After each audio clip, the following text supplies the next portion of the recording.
Jim Carrey, welcome to the Daily Social Distancing Show. Thank you, man. Great to be here. So great to be here. You are one of the most unique talents that we've seen, and I mean across the board, you know, whether it's been stand-up comedy, drama, it doesn't matter. When Jim Carrey does something, he does it differently. That's what you're known for. So I guess it's no surprise that An aberration! You've written a memoir that is part reality, part fiction. I won't lie to you, I didn't understand it because I was told, hey, Jim Carrey wrote a memoir. Then I was like, oh man, I'm excited. Then I read the book, and then I called the person who got the book to me, and I was like, but is this real? Then they were like, well, it is, but it isn't. Can you explain what you've written? Best to approach everything I do as something that could be completely untrue, and yet there will be parts of it. There will be things in it that will be absolutely authentic. Okay, maybe that's a blanket statement. You should trust me sometimes.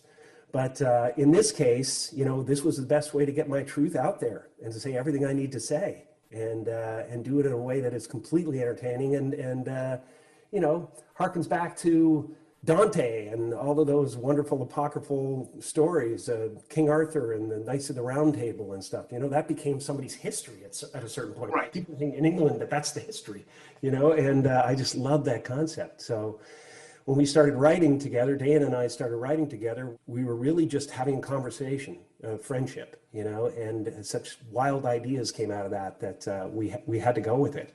We had to go with it. We didn't want to do a memoir. We didn't want to take stock of all the things that have happened to me and celebrate them and say, oh, and by the way, it was the time when the Royals told me I was worth something. You know, it wasn't going to be that. It was going to be something different. Do you want us as the readers to know what's real and what's not real in the book? Or is this your way of telling us the truth without telling us what's real? I think people have an inner computer, an inner sense of discernment that deciphers what's real and not real, even in fiction. You know, the best fiction, you know, is you know, Moby Dick. It's like basically telling the story of what's happened to us right now. It's not only a prophecy, it's a truism.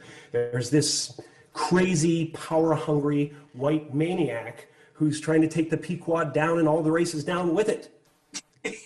Because he's hell-bent on finding the biggest white cock.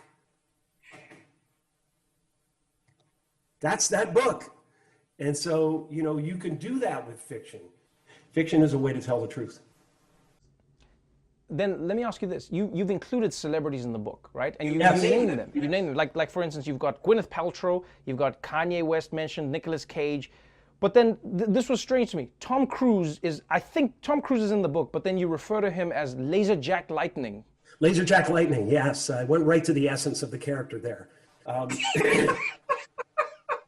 You know, because if you stand in front of Tom Cruise for too long, you realize you're being probed, you know, and the laser is active. He's looking for things behind your eyes, some sense of doubt, some weakness, you know. And so in a way of kind of using litigiousness, you know, of the litigiousness of Hollywood, we just kind of gave a little nod to that whole concept that some people you have to be careful with, you know. You wrote notes to people though. Has anyone given you feedback? Has anyone contacted you back and been like, yo, what? I've had incredible feedback so far. And Joan Dangerfield emailed me about Rodney and was so happy with how Rodney turned out in the book and how I brought him back. You know, I'm looking forward to everybody's reaction. I'm waiting for a letter from Hopkins and Tom Hanks has written something to me. And it'll either be, you know, I've spoken to the powers that be, you're done. Or, you know, I'm sure the Illuminati is meeting right now. No, so you know, yeah, it's a wild thing, and you know, it's people will see things in this book. There's like, can I read you a little snippet of it? In the story, Charlie Kaufman is trying to convince me to play Chairman Mao. And of course, that's absolutely unheard of. I can't do that. I really found this part of the book interesting because here you were talking about like the essence of what Hollywood's going through now, trying to decide who can play whom. You know, can people play someone who may have been a different ethnicity or different culture or different? And it's interesting that in the book, you as Jim or not Jim are going through this process. So there's a question of whether it's right at all. And Charlie, comes up with some conceit about me playing an actor, playing Chairman Mao, who has all these problems and these conflicts. So one night at a dinner party in my swanky backyard, I speak and I give a toast during the dinner, and it causes a few problems with my handlers. So this is a small part of it. The American citizen is so lost, he doesn't realize he's a factory pig. Drugged and poisoned from the cradle to the grave, chained to impossible debts, never ever free. Liberty? Bah! This is a land of invisible fences. We're all prisoners watching Capra on movie night. But nothing lasts forever. Europe's monarchies sent their sons to die in the trenches of the Somme just as surely as we drove Chiang Kai-shek into the sea. You think America will be different? You think this era, not one of consumption but of gluttony, will last forever? It will not. We're going 6,000 miles an hour around the sun and nobody's driving this bitch, said Gary Busey from the woods, where for his own reasons, he was halfway up an 80-foot pine tree. Mr. Carrey, you've got the parts. Congratulations. Thank you, sir. It felt like a lot of the book was about persona. You know, the idea of persona, who we are, who we think we are, who we wish people want us, who we want them to see us as. Yeah. And I know And you if were it dealing gets with big this enough lens. and powerful enough, it's something you have to drag around with you.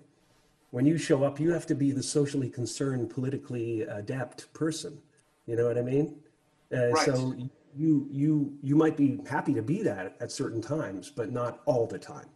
You know, that's not who you are ultimately. There's nothing you aren't, you know? So that's my personal belief, and that's the belief I try to espouse in the book. We got to a place that was not only kind of science fiction, but it was spiritual and metaphysical. It's something of a way for the reading audience to free themselves from self, from the burden of their own construct. And so I think we accomplished that. I think we gave them at least a moment of freedom. When did you get to the place? Yeah, when did you get to the place where you were like, oh, I've got to break out a little bit of what everyone thinks I am, and then try and flex a little bit more of who I am? I think you know, the moment of shifting was somewhere around when I was playing Andy Kaufman, and I got so deeply into that character, and I kind of lost myself as Andy and Tony. And afterwards, I found myself really struggling to remember again who Jim Carrey was and what his political beliefs are and what his choices are and his aesthetics. And it was really awakening to me. It gave me a kind of a point of view into the frailty of persona. If I can play somebody else's persona and get lost in it and assume it, then who's Jim Carrey? Who was that guy? You know? And so, you know, life becomes kind of a two-step thing, you know, at that point where you start to go, okay, this is a character I play with. I want it to represent itself right. I want it to be a good avatar. As you can see, I have my the tree my avatar lives in, a picture of it right here. What's that avatar going to do in this world? How's he going to represent? What's he going to represent? Is he going to represent love? Is he going to represent desperation and greed? Is he going to represent compromise? You know, so those are the choices I'm making for that avatar every day in everything I do. And then there's the absolute truth, which is there's nothing I am not. There's nothing I can lose. There's no family I don't belong to. There's no one suffering that isn't a part of me, you know, and no one excelling that isn't a part of me. You know, it goes beyond that even. It goes beyond this planet in my mind. You know, those moments of freedom are moments where you connect with the everything, which is what we really truly are. That's why we're never satisfied, no matter how we build our characters, no matter how tough and Teflon this thing we create is, we're never satisfied. Because it's too small. No matter how big this, you know, Elvis inside us gets, it's too small. to represent who you are. You can't possibly represent who you are. And so I laugh when people say, why don't you just be funny? And I go, funny? Well, let me find funny. Hold on, it's under this fingernail here. You know, it's a part of this wonderful wholeness that is, that's there for anybody, anytime, you know? Heaven is as close as your own hands and feet, you know? It's interesting that you talk about connected and family. And before I let you go, I wanted to delve into that because you dedicate the book to your brother. Tell me why and what you hoped either to get from that dedication or what you would have hoped to give. Well, what I want to do is tell the world I had a very special brother, and he passed away last year. He suffered with aplastic anemia his whole life. He was 60 when he passed, and he wore it like a champion, like a champion. Like this guy never complained. He never said, oh my God, I can't do things because of what I have or what I'm dealing with. He was on death's door from the time he was 4 years old, you know, until 60. And he raised a beautiful family, and he created gorgeous, gorgeous opportunities and a beautiful aura around him and his family. And he was a very dedicated father. And so, yeah, and I talk about him in the book because we went through the hardest times together, the craziest times where I would walk into the factory and he'd be beating the crap out of his cleaning machine with a hammer. Or he'd be up in the security office and he'd be looking at the monitors and he'd suddenly see some lunatic sitting on a 2x4 in a hook that's going down this giant cable in the ceiling, going in front of the security camera like this. It would be me trying to get his attention because I'm working in the factory. We had the worst and the best of times together, and Right. He's just a beautiful person. I think I sent a picture to you guys of Right, my brother yeah. John's wedding, and he cursed a lot. He cursed a ton. Like he broke up words with the F word. You know, he's syllabically. But just a sweet, sweet gentleman. Really lovely. Well, thank you, man. Thank you, Jim, for sharing. And thank you for breaking it down. I hope everyone who reads the book really approaches it in the way that you've laid it out, in that, like, you know, it's nothing is true, but everything is real. And I really appreciate that. So thank you so much for joining us on the show. Everything is true. I get confused myself. Swear to God, it goes back and forth, man. Who knows? Who knows? Look after yourself, my friend. You know, we're living in Stay crazy safe. times. Thank you for what you're doing, man. You're doing a wonderful job. Thank you.